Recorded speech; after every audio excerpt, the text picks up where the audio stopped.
Your Esther season is over.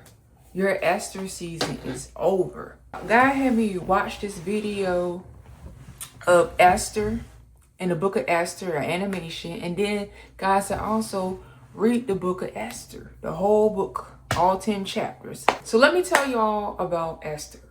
So Esther, she grew up kind of poor. She was an orphan. So her mom and her dad died. So it was Mordecai, who this man basically he lived in, he worked on the outskirts and was living in that area of the palace. And so from my understanding was the king had a wife. Basically, I'm just going to do overview. King had a wife. She was disobedient to her husband. Just, went off at it. Like, imagine somebody just going off. Like, they just going off at the mouth. This is, he like, all right, I got to get me a new wife. He go talk to his friends. He like, hey, how I supposed to deal with this? They're like, hey, yo, you need to get rid of her. And so he get rid of her because he was like, yeah, like, I'm a king. This is a queen. And we have high influence. If she acts like this towards me, all the other people are going to act like that. All the other women are going to act like that towards their husband because we are the example. And so she didn't handle herself and conduct herself the way a queen should conduct herself. She was queen, but she didn't handle herself and carry herself the way a queen should carry herself. And so he got rid of her, basically divorced her. And so he was like, okay, I need a new queen. And so they went on the lookout and it was like, we need of this age, a virgin, all this stuff like that. Before they could meet the king, they had to spend a whole year of beautifying themselves. All these different young women had to beautify themselves. So they had to go through 6 months of makeup and learning how to take care of themselves. And then 6 months of putting on oils. And so all this was like a whole year dedicated to becoming beautiful, taking care of themselves. Listen, your hair you need to make sure your hair is nourished. Make sure, like, grow out your hair. Stop putting on, like, I'm just going to say, I'm trying to give real world examples, but babes, stop paying more attention to those wigs that you put on your head and start taking care of the hair that's under them wigs. Start making sure your hair, listen, I know you want long hair, but you're going to have to start off with short hair and make sure at least your short hair is healthy. You shouldn't have dead ends on short hair. Like, right now, it's more manageable than if it was longer. Whatever, even if you have 4C hair. Sis, your body, it doesn't need to be dry. You shouldn't be ashy, sis. You need to be putting oils on your body. When you get out the shower, put oils. Take the time to put body butter and oils and lotions on your body. Make sure you smell good. Find perfumes that smell good with your body. No stuff that match your own scent. So it can just smell good. Make sure, listen, sis, take care of that skin. Get them pimples, those bumps, those different things. Like, figure out what's causing your breakouts. Use these serums. I'm just going to, just naming different stuff. Use these serums. Use this on your face. Moisturize it. Just take care of your skin. Shape up your eyebrows. Trim those nose hairs. Take care of your teeth. Just all these different things that he had them doing. And they had to do this before they could even meet the king. They couldn't even meet the king any 12 months earlier. So they had to do this before they could even meet the king. And so basically, make a long story short, Esther, she had favor even when she was in a training process of being prepared for the king and being able to meet the king. And each woman that was getting prepared will have time to meet with the king, and he gonna choose which one that he was going on, they was to marry. And she had favor all the way. Like, she already had the right character, so she came in with the right character. This is, and if you ever listen to a lot of other people, they're gonna say it was about her character. No, it wasn't. She already came in with the right character. This is about her being assigned. But Esther was very beautiful. She stood out. Her character stood out because she came with it. But then she was also very beautiful. And that's what made her stand out. Then the person in charge of the, like they say, concubines, whatever you want to call them, in charge of these women, they the dude, he told Esther, listen, this is what the king liked. This is how you're going to gain favor with him too. So she did all these different things, and the king picked her, and he made her the queen. And so she's Queen Esther. And then God used her for an assignment where they were going to kill all the Jews. She didn't tell them that she was a Jew. She asked the king, basically, hey, free my people. They trying to kill them. We need something, and we need a declaration of something so that my people don't get killed. They made a declaration where the people could fight on behalf of anybody trying to kill them, and the people were saved. And that was her assignment from God. So God used her in that way. Boom. That felt like a very long explanation, but you get the gist of it. So I just want y'all to understand that one thing that stood out to me about Esther, and God was also telling me that I was in my own Esther season in 2025 or last year. God told me I was in my Esther season last year. And I kept finding content about Esther, just kept coming up. And I was like, okay, I did not know what it meant. But it was basically self-care. And one thing that stood out to me about Esther was a lot of times when you hear people saying they're being prepared for marriage or anything or whatever God might say, this is your Esther year. A lot of people think this is the time to just heal. That's all people think it's time to do is heal. God said no. With Esther, she got beautiful.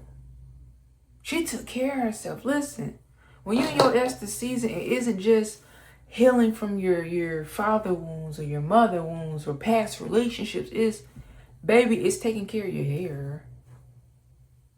Listen, my hair, I don't want to show you guys, but I ain't know how to explain, but just my hair is 4C. My hair was all afro texture. My hair don't naturally curl. It just doesn't naturally coily. Well, not all the way. It's like 4C, 4D hair. You can look up that hair texture and find the roughest looking hair texture. And that was mine. And so I never thought that I could even get my hair like this.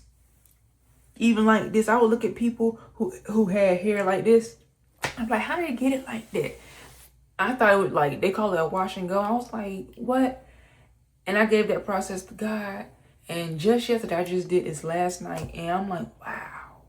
All these years, this is what it took to get your hair like that. So guess what? I learned how to do it, and I could do it again. So now I'm wearing my natural hair out. Now when I grow it out, I'm looking in the mirror here. I'm gonna keep doing these different styles. I'm like, wow, I learned how to take care of my hair. Also been in my Esther season, I just learned how to like become more and more beautiful. Like I would say compared to around this time, even a few months ago, but this time last year, I look better. I look way better. I look good. I look way better. My nails have stayed done consistent. I keep my eyebrows tame. I keep my skin, I developed a new skincare routine. I'm applying serums now. Baby, I done lost over 50 pounds. I look different. My feet are in better condition. Like, it's just so many different things. I just look different because I've been in an Esther season where self-care is not just internal, like everybody like to think. It's external. I smell way better. And not saying I ever stunk. I'm just saying the fragrances that I use are high quality fragrances. I smell good. I like smelling good. I smell good. Overall, I'm just in a better space physically. And that's one thing I love about the Esther story is, especially, I'm not going to go too deep into this, but when talking about marriage, this is one topic I always hear people talk about. They'll say, girl, you look good on the outside, but what about the inner? I said, well, a lot of people got a great inside, but the outside, they not stewarding that well. And God gave some people, like in Esther in this case, he gave them natural beauty. You might not, like Esther, you might be an orphan. You might not got enough. You can't be that strong woman. Like I want to be. That you ain't that woman that got 2 different jobs, who got the apartment, the condo, It just didn't work out like that for you. Who got this property and owned that property and got that and worked this job and making this amount of money and doing this and Miss Independent Queen. It's a lot of women out there living like that, and they got it like that.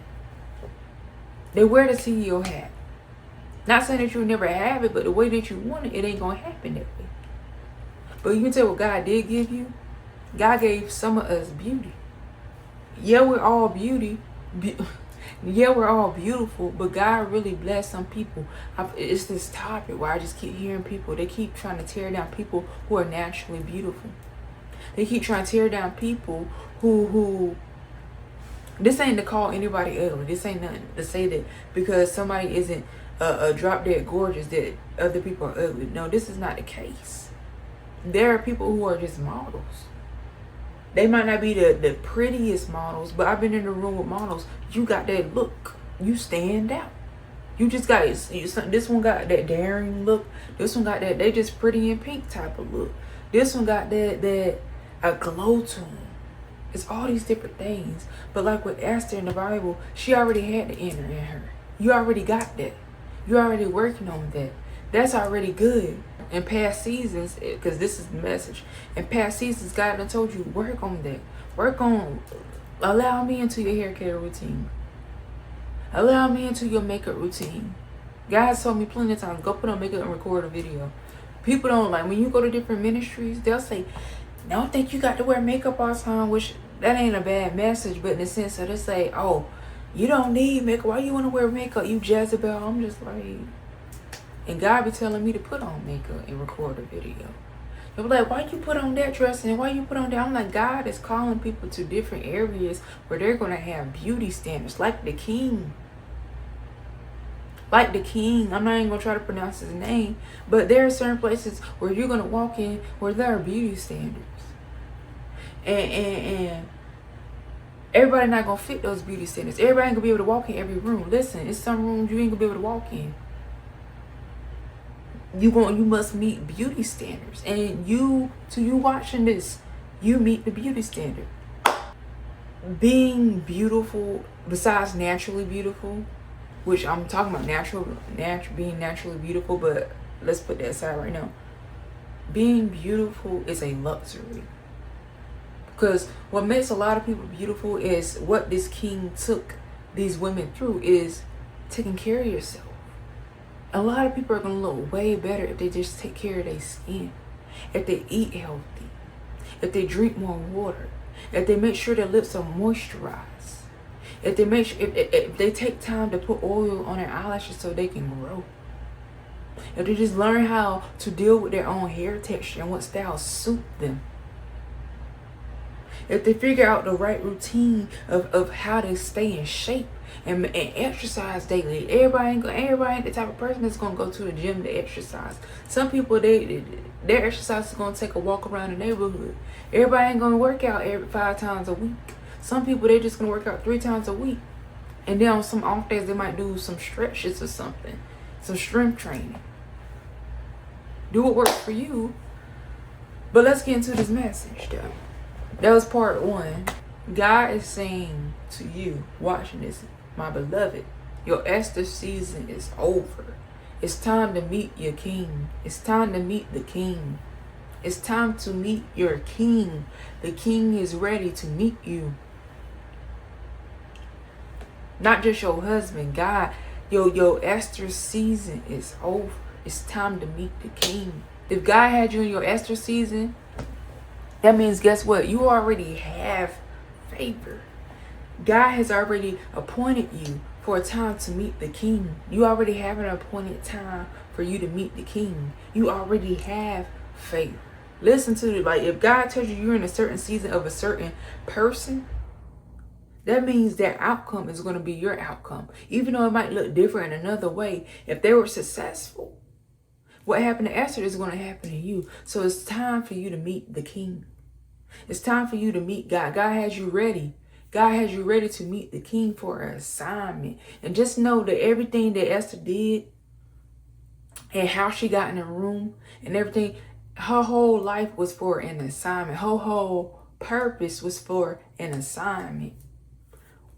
you're ready to meet the king. It's not just because you're beautiful. It's not just because you have a good insight. It's because it's for an assignment.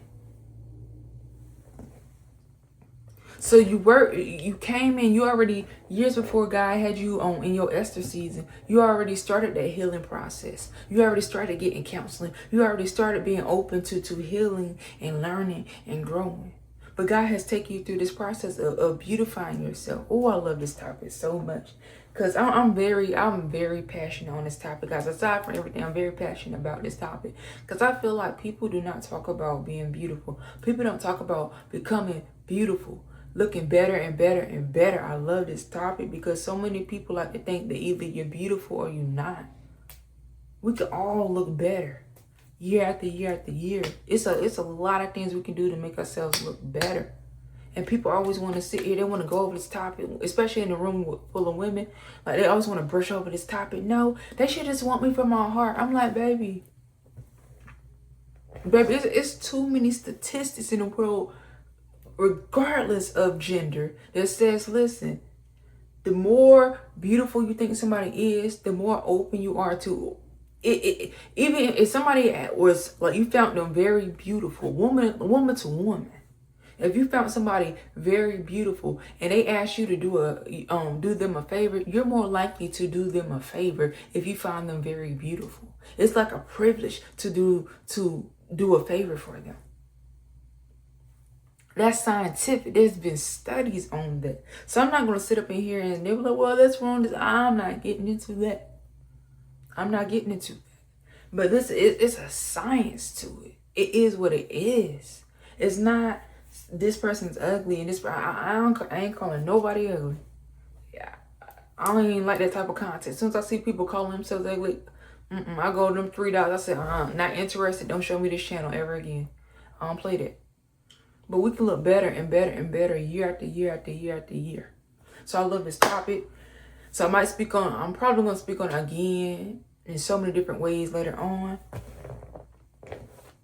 But it's time for you to meet the king. The king is ready to meet you, and the king is going to favor you. And you will be crowned. You will be queen. You will be crowned. This is your crowning moment. You've been through the seasons. You've been through that season, that 12-month process. This is your crowning moment right here. You're going to meet the king. Now is your appointed time to meet the king. And you're going to be crowned because you're going to have favor. You're going to have favor. And because you have favor, you're going to become queen and you're going to be queen. But don't just go around like, hey guys, I'm queen, I'm queen, I'm queen. It's not for that. It's not for you to have your ego. It's not for you to be like, in this case, if this is for marriage, it's not to be like my man, my man, my man. It's to know that your assignment is ready. It's to let you know that you in the house. You ain't fulfilled the assignment yet, but you in the house now. You know you there. You know, oh, I done met the king. This ain't nothing to get big-headed. But this is say, okay, things are moving now. Things are shaking now. I'm here. I'm meeting him. This is just to know what's to come, but to be humble in it. And brace yourself in the sense of saying, guard your heart, guard yourself. And what I mean by that is stay humble, stay level-headed. Because if you don't stay level-headed and you tilt your head too high, or you tilt your head too low, or you want to, go to the side, if you're not level-headed, your crown is going to fall off your head. Your crown is going to slide right off your head, wherever way you do it. So you got to be level-headed. You got to be balanced. You need to be humble. That's what's going to keep your crown on. And as you do that, God is going to help you fulfill the assignment. You're here for an assignment. You're meeting the king for an assignment. It's not just for nothing. Esther saved a nation of people. Not only herself and her family, but people like her. That was her assignment. But God has a different assignment for you that's going to be of this time or of the future. I don't know the assignment that God has on your life. You might not either. She didn't know. Esther did not know her assignment. When her assignment came, she didn't even think it was her assignment. She didn't even know that was her assignment. But God used her mightily. She was scared. She was like, listen, I might die.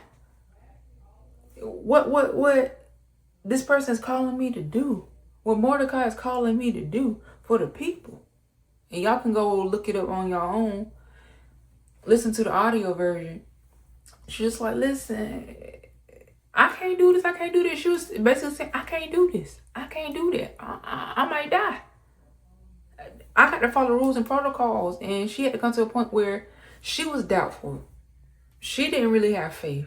She wasn't trusting at first, but she had to develop that trust. She had to develop that faith. She had to have built up that confidence. So it's okay if not just to be doubtful, but it's okay and understandable that you might, when you meet the king, when you're crowned and you stay level-headed and humble and God calls you for the assignment, you might look at that assignment like, this too big for me.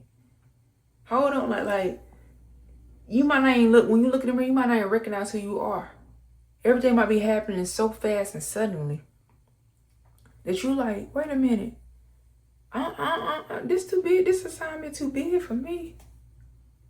I don't think I'm supposed to be the one to do it. I think they could use her like that person got the title. That person got this. That person got that. Because when I say you're going to be crowned, everything might not be you get a physical crown.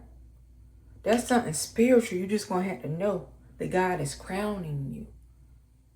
It might come with a title, and it might just come with a spiritual title. You're just going to have authority in a spiritual room. It's like when you walk in a room, things just shift. Things just change. It's people that got names for themselves.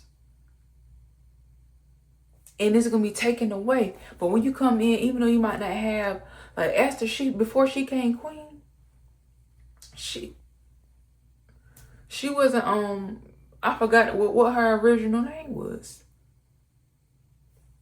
But she wasn't queen. She was who she was before was who she was afterwards. That same characteristics inside.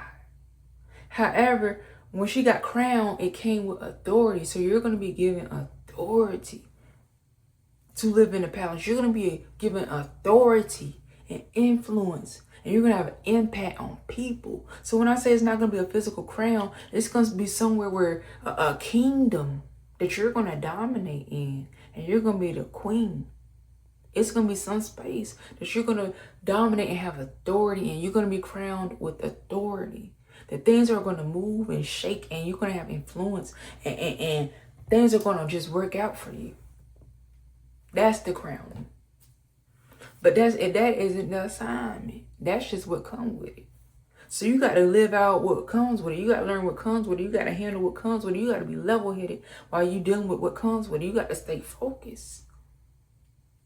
But then when you find out that amongst all of this stuff, when the assignment is presented to you, you might not know what that assignment is, but you're going to live out that assignment. And you might be looking at it and saying, it's too big. Not me. Not like God gonna use me that way. Like, I don't think it's gonna seem carnal. God has been telling me this too. Like, it's gonna seem carnal. It's gonna seem like it's small, but it's gonna make a difference. Some stuff it's gonna seem like it's life or death. You're like, I don't think it's dead. Or you'll feel that chest beat and like, wow, like this is something major. Who am I? But that is the assignment, and God put you there for that reason. Not there so you can prop your feet up. God made you queen, and God is making you queen for your assignment. And that's what I have for y'all today. Again, I don't know if I introduced myself, but my name is Tajanae. Subscribe, like, comment, and you have a wonderful day. Peace.